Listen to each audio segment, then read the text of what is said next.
Okay, folks, so here's kind of the magic, probably the whole capstone for the whole class. Access sucks.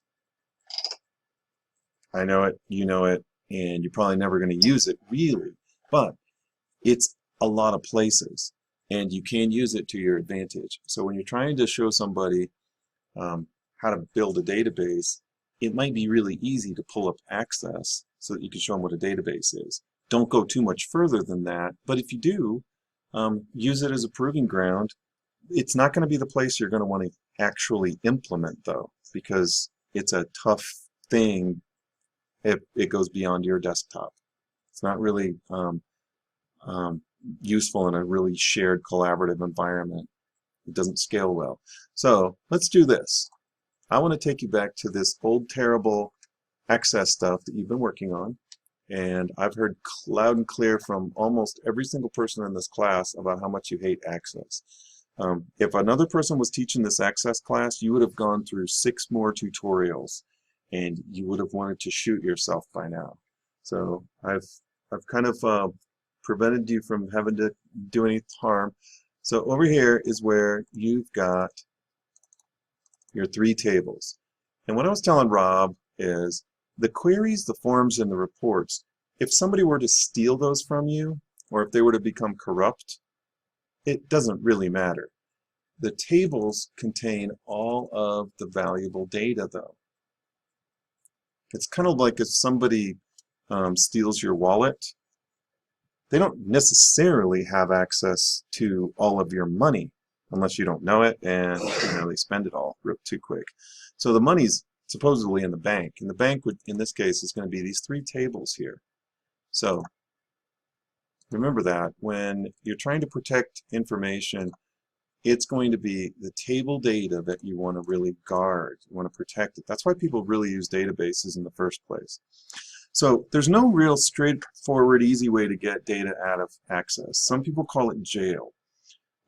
It's prison because it's very difficult to get it out of Access. And that doesn't mean there's no way to do it, because that's what we're going to do now. So I'm going to show you a pretty slick way to do this. We're going to be using VBA basically. So it's like a macro that sits behind all of this stuff, that it's a programming environment that allows you to do very customized sorts of things. And it's a Microsoft tool. It's not open source or anything like that. So this is the database, and I want to make sure that you have either a Chatham or a vendor database, and I want you to make sure that your Chatham or vendor database has at least 3 tables in it, and each of those 3 tables has data in it. Okay, so no cheating. Like, you got to pick a database that has at least 3 tables in it. If you have more, that's fine. Basically, what we're going to try to do is we're going to try to get the tables and the data to go over into a MySQL database. And I'm going to step you through that. So this is kind of the nuts and bolts of the whole thing. So we've got our Access database. It's open. I'm going to minimize that. And I'm going to take you to, this is just one place where you can get this. Rob had done a little bit of work just trying to find some other places to be able to get the data and the structure of your database out of Access. This one I know works. It's called Export SQL Freeware. It says that it's for basically older versions of Access. Well, it actually works even in the one that we're using, 2013. It's free. You can click and download it right here. If you do that, it just brings down some text files. Export SQL to c.txt. I'm going to put it in my downloads. You want to replace it? Sure. And then I'll show you what it looks like. I'm using a tool called TextPad, and I'll show you that. But TextPad is a text editor for people who are doing actual coding. Close that. So this is the blah, blah, blah, blah, blah, blah, blah thing. And let me see if I can show you the line number so you can actually see how many line numbers are in here. Let's show line numbers. So you can, on the left-hand side, you can see all the line numbers. I'll just drag it all the way to the bottom. So you can see there's like 700 and some lines of information. At the very top, these single apostrophes mean that this is comments. In other words, it's just information about the code itself. So if you read through this, it's like the instruction manual. It's going to be really helpful. We just went through this step by step, and there's some important little nuggets in here. But I'll kind of sidestep a lot of that and just do it for you. But this is the code. It only runs really for Visual Basic, and Visual Basic requires its own environment to run it. So this alone isn't really going to help you a whole lot, so you need to add it to either something like Excel or Access. And this particular code is strictly designed for Access databases to create a text file that you can use to move your data around from one thing to another. Okay, so TextPad, come back here. TextPad is downloadable here from this textpad.com. I wouldn't recommend the TextPad 8. I would probably recommend TextPad 7, and you're going to want the English one, probably. And most of you are probably running 64-bit operating systems. If you're unsure, choose the 32-bit. Okay? You can download that, and it's a pretty simple, straightforward installation, but it gives you some tools that are designed to deal just with text files themselves. Okay, enough of that. Backstory. So we've opened up our Access databases, and now it says here to press Alt F11 to access the Access macros. So I'm in my Access database right now. And I'm going to press and hold the Alt key, which is just next to your space bar. Hold that down, and then press the F11 key. And it takes you to this other screen. It's called Visual Basic for Applications up here at the top. And it tells me that I'm working with the Chatham, and then in parentheses 1, because I have so many Chathams going. Okay, so that's all I have. So to get this to work properly, we need to insert a module. Just insert module, not class module. Once we do that, you can see a modules folder shows up, and then it says module 1, and you can just keep that. It doesn't really matter. Let's delete out on the right-hand side here the module 1 code, so it's blank. We want to go back, and that file that we downloaded from the website, the export to SQL, we want to highlight this whole thing and copy it. And let's go back to our module 1, and we'll paste it in here. There's some extra lines at the bottom. You might want to, just to be clean, get rid of those.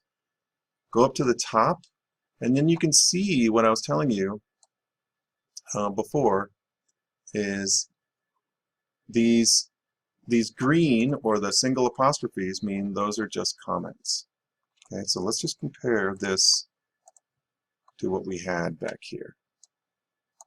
Okay, so it says option compare database at the top, option explicit. Okay, and then we have a bunch of green stuff. And if you look real closely, it tells you stuff about running this. I'm going to bypass that again, but I'm going to have you change one thing here. So if you come down to the private const query separator as string, it says \G. We want to replace the \G with a semicolon, and that's the terminator. That's funny. That terminates the lines. Basically, it means after that character is seen, it's going to do something different. Okay, that's the end of it, and start something new. So that terminates it. So we haven't saved this yet, so let's come up here and let's choose Save. And it says, do you want to use the module name? Module 1, you could call it something else. It doesn't really matter. I'm going to close that, okay? And I'm going to close this module 1, okay? So there's your module 1. Let's actually come up here, and we want to compile Chatham. And then once I do that, and I come back to Access, now you can see that I've got something else. I've got queries, forms, reports, and modules. and I got module 1, which is what we already called it. And I can see it from by clicking on it from there. Okay. Now, inside of here, it says the private constant add and delete SQL file is going to be created in the C:temp folder, and the name of the file is going to be esql_add and esql_delete.txt. So if it's already there, it's going to overwrite it. It tells you that over on the right-hand side here. But if this folder doesn't exist, it's not going to work. So you need to go back out to your hierarchy, click on local disk C over here. Make sure that you've got a temp directory. So if I delete this, I can't because I already got it open. But create a folder and call it temp. It's got to be in the local disk C because that's where it's looking for it. Once you've verified, you've got the semicolon changed, and you've got the temp folder created, we are going to go down to where it says function. Function export SQL, and it says primary export function. Again, that green's a comment. If we click just next to the word function, and we come up to run, and we come up to run sub user form, F5, it's going to report a couple of errors because there's a little bit of a difference between versions here, but don't stress, okay? New field, invoice paid, MySQL needs not null to support default values. It won't be set as default. Okay, so you can fix that later. Take note of it. New field state, MySQL needs not null to support default values. Exact same error. It won't be set as a default. So if you want to do that, you got to go back into MySQL and change that. And walk in, same deal. And then it brings you back to the thing. And that's it. You're not getting any other information from it at all. So let's go look in that folder, that temp folder, and now I can see that I've got two files that show up here. One's DEL, which stands for delete, and if I open it up with TextPad, it's going to drop the table. So you're probably wondering, why is it giving me that? You may need those if you wanted to run this more than one time. And so you could, if something messed up on your adding your tables and information into MySQL, you can just go back and use this delete file and life will be good. And then you can go back and fix it up with the eSQL add. So this is what this is going to look like. So if I open it up with TextPad, go away, TextPad, go away. Okay, so this is the create table statement. So all the work that you did in Access, clickety, clickety, clickety, click, this is the entire billing table right there. All the typing that you did, each row of data that you typed in there is now housed in each one of these statements that I'm clicking on. Okay? So you don't have to go back and retype it. If we scroll down, we should be able to see the other tables. So that's billing, billing, billing. There's the patient table. So if we go up, we should be able to find the patient table creation. There it is. So it creates the table, and then it goes through and it inserts all the values one at a time. Blah, blah, blah, blah, blah, blah. And then if you go down to the last one, there's your visit table and all the details of that. Okay? So let's highlight all of this.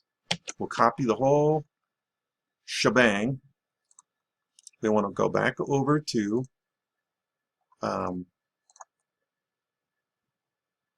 our cPanel. We're going to go into, let's see, go into the bottom here, and we're looking for the PHP MyAdmin. Okay? It's about halfway up under databases. PHP MyAdmin. Don't be confused. You don't want the MySQL stuff. You want PHP MyAdmin. And when I come in here, it lists all the databases that I'm going to create, or I have created so far. And so I could add new ones. I could, whatever. So this is databases that are here. And I've got one here that's called destroy. But I don't have the one that I want for this class because I want to call this Chatham because I love that word so much.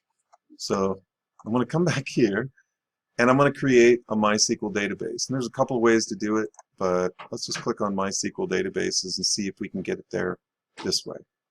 Ooh, Maddie her underscore Chatham.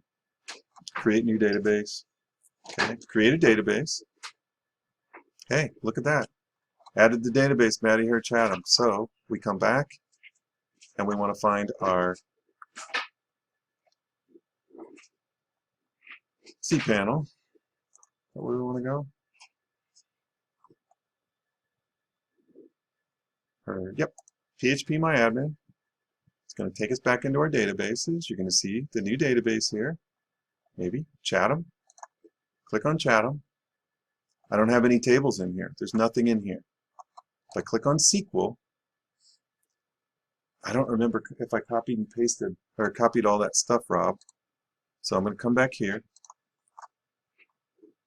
There's all my stuff. I'm going to copy it. Come back here. I'm going to paste it into this window. There's over 3,000 lines here. And then at the bottom on the right-hand side, I'm going to click Go. And it says that there's one row affected. I'm not quite sure exactly what that means, but if we click over here on the left-hand side, and I click on Maddie her Chatham, I can see that I now got 3 tables here. I've got the billing table. And these are all the things that are inside of the billing table. And if I go back to structure of that table, so that's the billing table.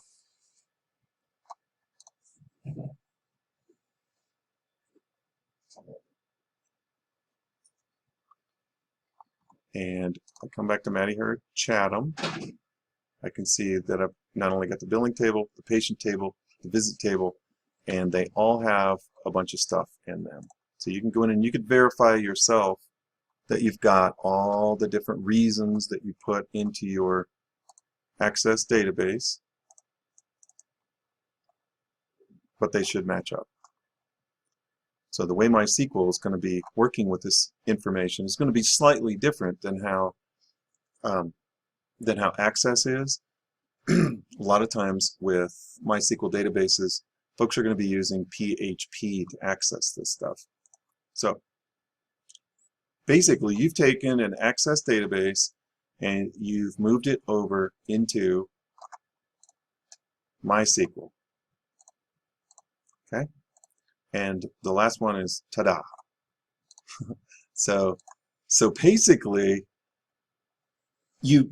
when you use an Access database, it's going to allow you to do some things. If you're clever and you use the tools that they allow you to use, the VBA tools, I did not write any of that code at all. I simply borrowed it from that website that I showed you back here.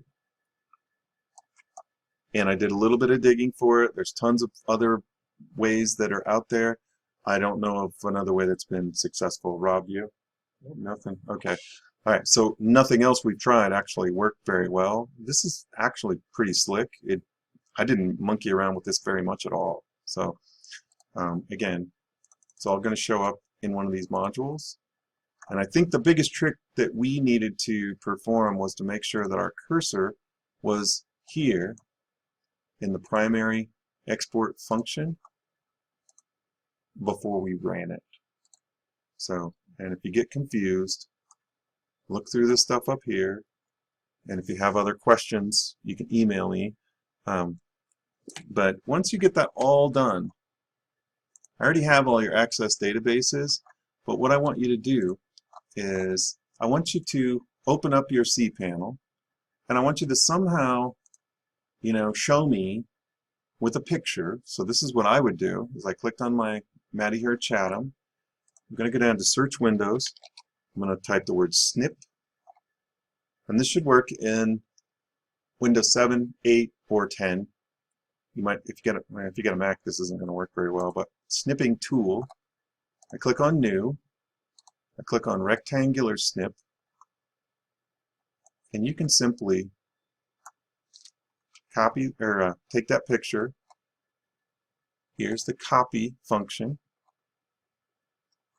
You could also save that picture. Let's save this as Matt's Chatham MySQL. And then that's the one that you'll actually upload for the project itself. So in a nutshell, that's really what you're trying to do, is take a picture that's much like mine, that's going to have your information over here on the left-hand side. So instead of Matty Her, Rob, what's yours? DevilDog83 _ Chatham. Okay? And if you misspell it or something like that, I'm not going to get too crazy. I just want to make sure that you can get it from Access over into MySQL. And then the last thing is, which I think is actually really the cool part about this, is that you can go back to your website, and if you remember what mine is, hank.com, I think this will give you a much better understanding of how the database, the MySQL databases, interplay with websites without having to go to the extreme of building it from scratch. Because this hank.is.com is right here. And then here's all the information for the posts, for the pages, for all that stuff. It's all here, which is kind of cool.